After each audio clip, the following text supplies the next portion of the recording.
It's back again with Matt Kelly for another live recording of Compliance Into the Weeds.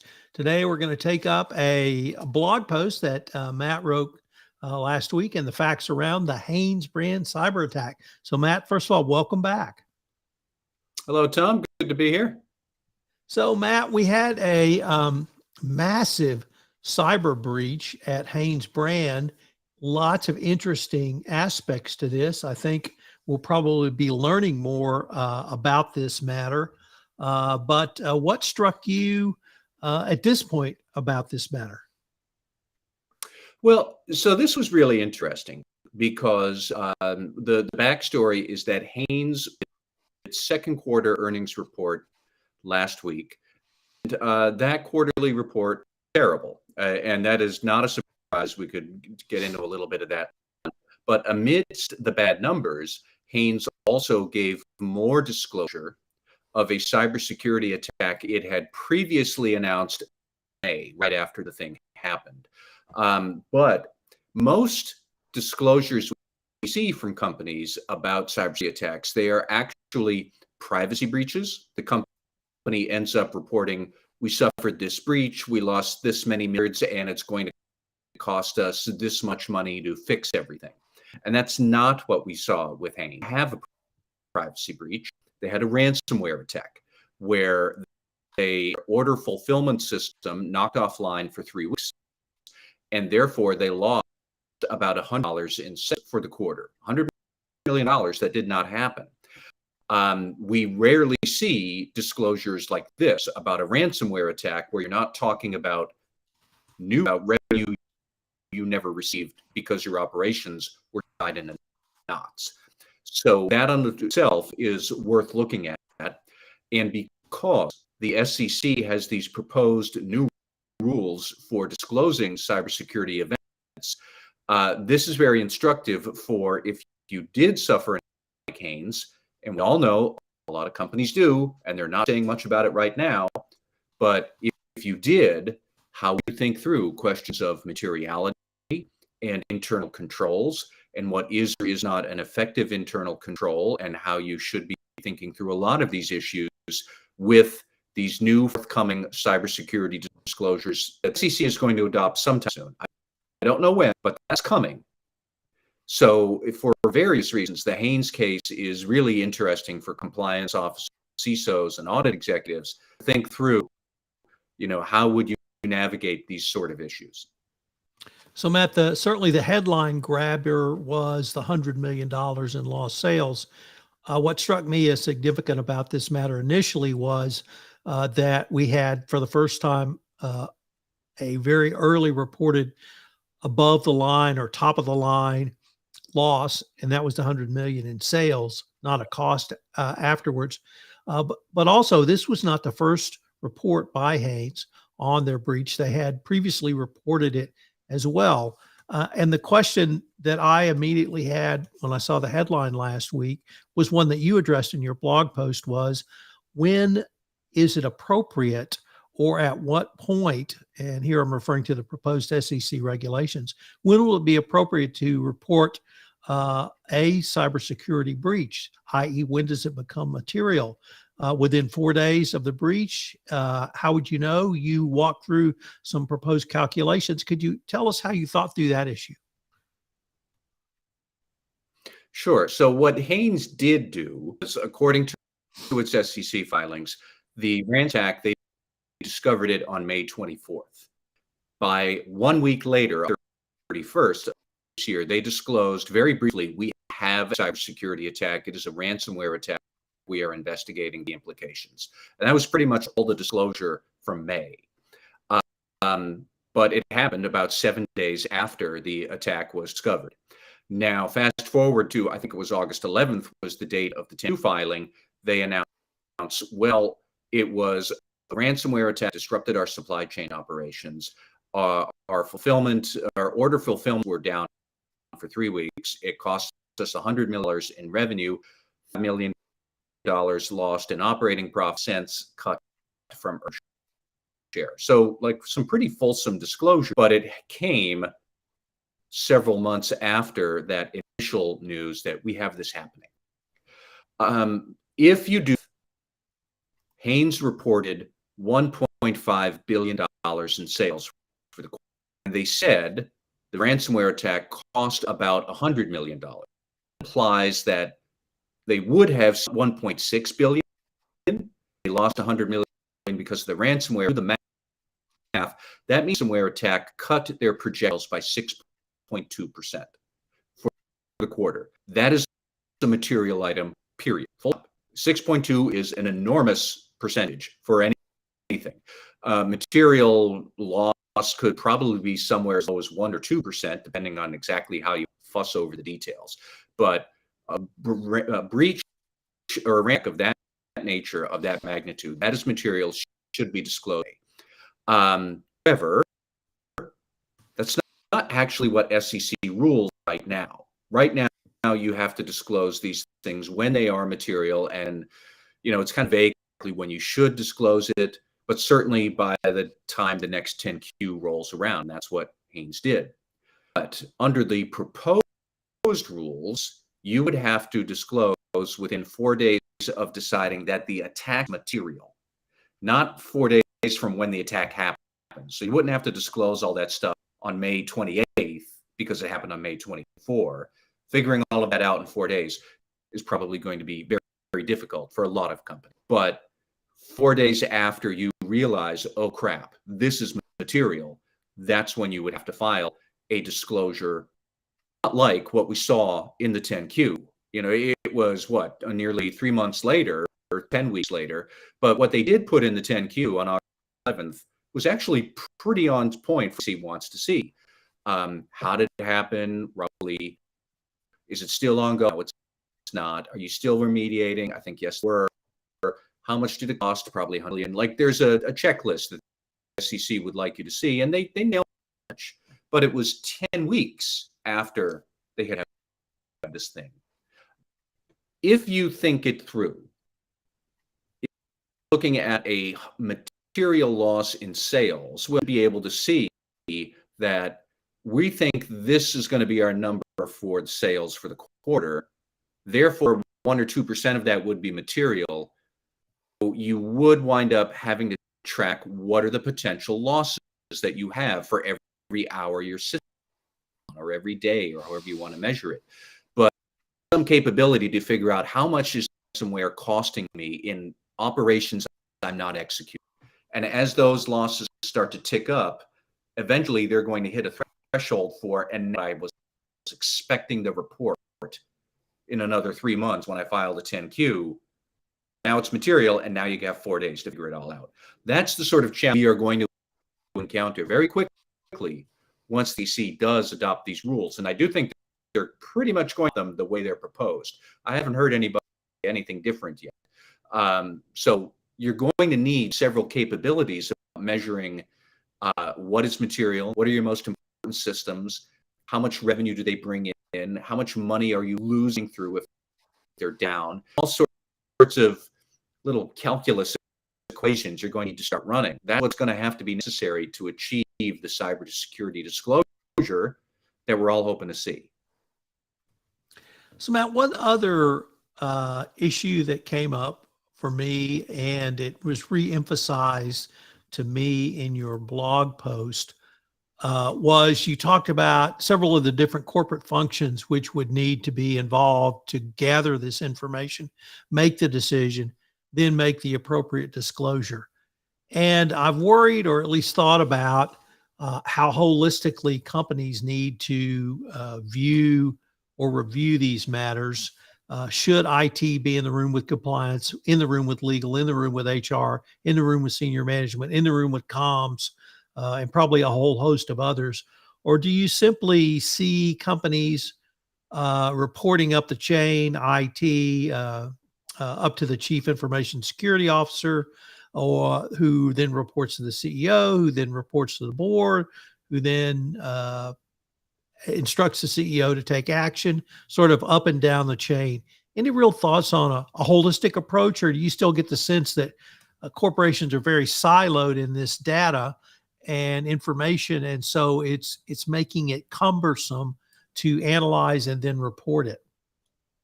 Well, I mean, certainly, yeah, I think that is the case. And Tom, you're talking about people reporting chain and whatnot. At no point did you actually say, and then report it out to the investors in the world so we know what's going on. Let's not, investors are the ones who actually do own the company. And the whole point of the SEC's disclosure proposals is to keep these folks in the loop. So I do think that you start thinking that through as a company.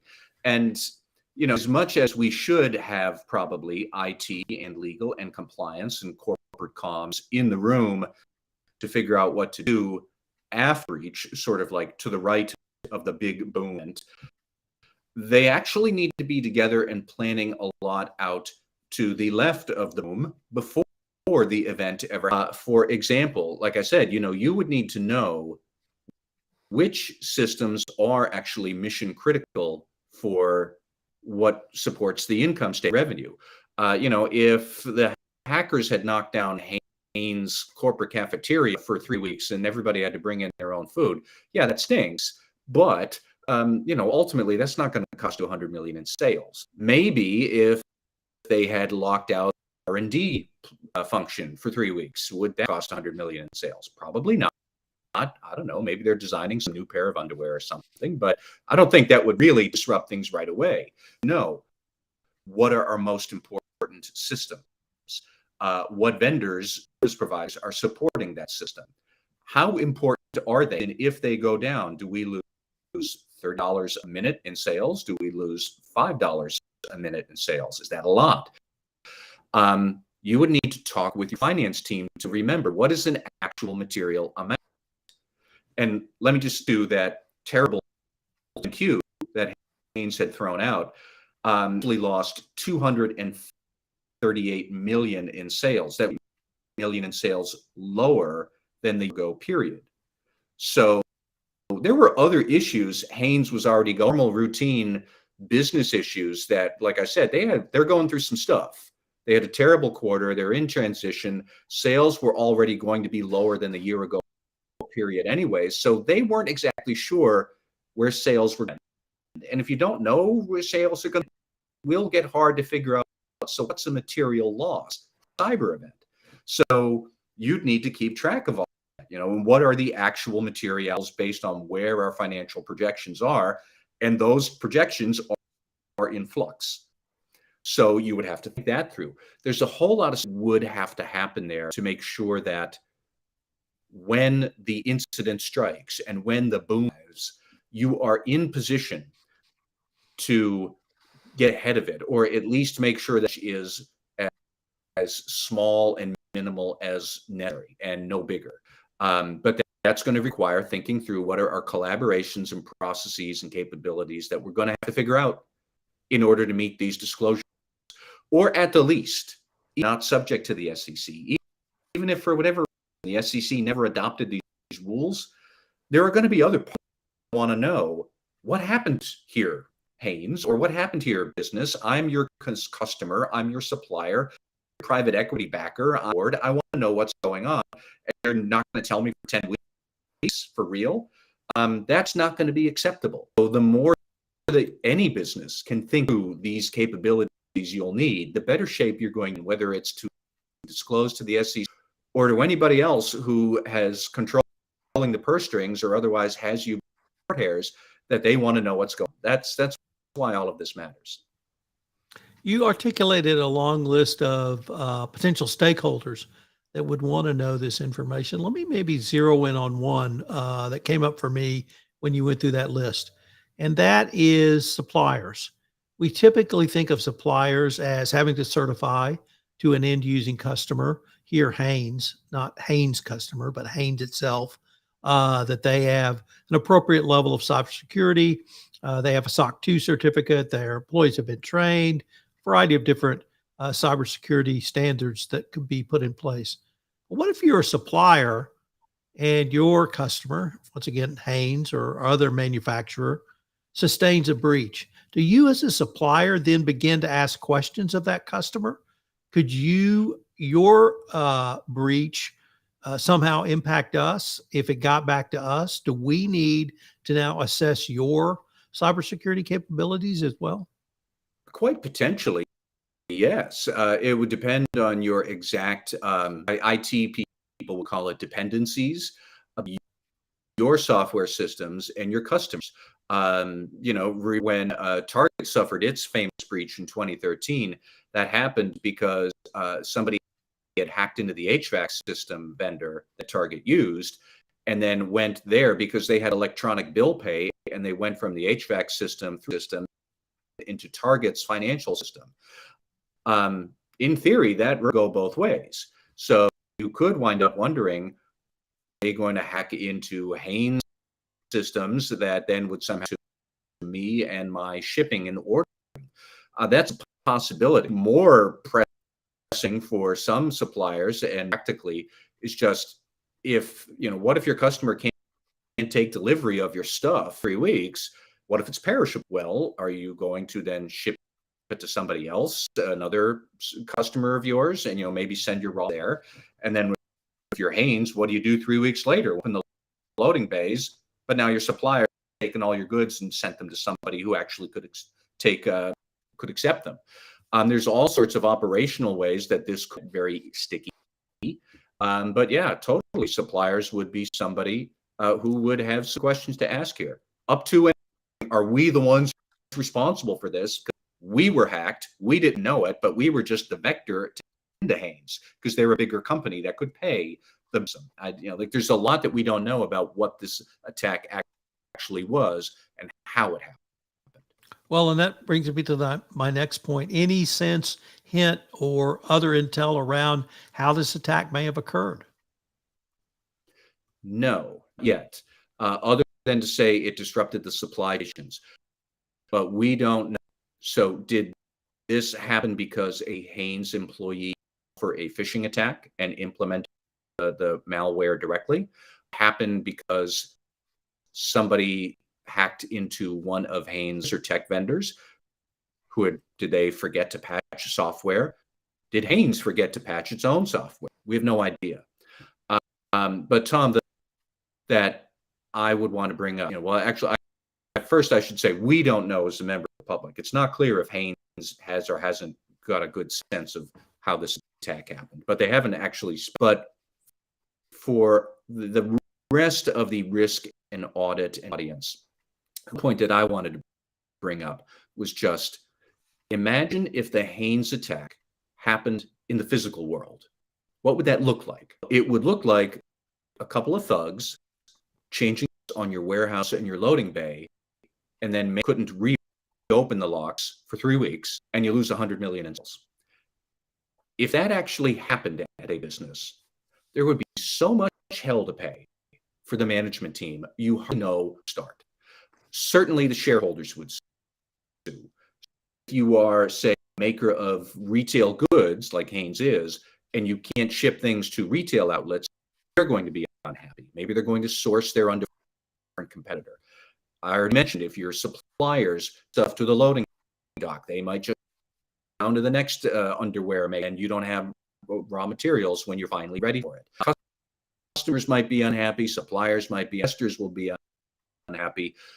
The audit firm that you have would probably say that is a material weakness in your inventory controls. Open the warehouse again. The audit committee would certainly want to have the management team impaled on the front lawn, because if the audit committee didn't do that, shareholders would do that to the audit committee next annual meeting. There are going to be regulators who are getting involved. My being that this would be a total mess in the physical world, this sort of attack. Nobody would stand for it. The thing that we need to think through today, because as we digitally transform all of our business processes, don't think it's going to be very much longer before an attack like this happens in the digital world, where it will look a lot like this. And there's still going to be held. There's still bunches of people saying, how did this happen? What are the consequences? Who thought this was a good cybersecurity system in the first place? Trolls. Where were the auditors testing it? Those kind of issues are going to get more and more, I think, in times to come. So, we're going to have some real issues to think through, just as controls. The cost of this, I think I saw a statistic last week where we're getting close to almost $100 million in cost, total cost per cyberware attack. Even if it's half of that, 50 million, that's still a significant cost. But here, as I started off with, and the thing that struck me about this matter was the 100 million was above the line. And that's not money you can ever get back. That's not money you can reserve for. That is gone. And that impacts literally all of the stakeholders in an organization, even if it's just one stakeholder, the shareholders, or it's a variety of stakeholders as laid out by the Business Roundtable. So a lot to learn from this. I've really thought the way you helped us think through some of the questions on reporting and some of the other questions we explored in this podcast on how to prepare for and then report, every compliance professional needs to study. And once again, I think this is a matter we might be well visiting in the future, Matt. I think we will, because I don't think ransomware is going away, Tom.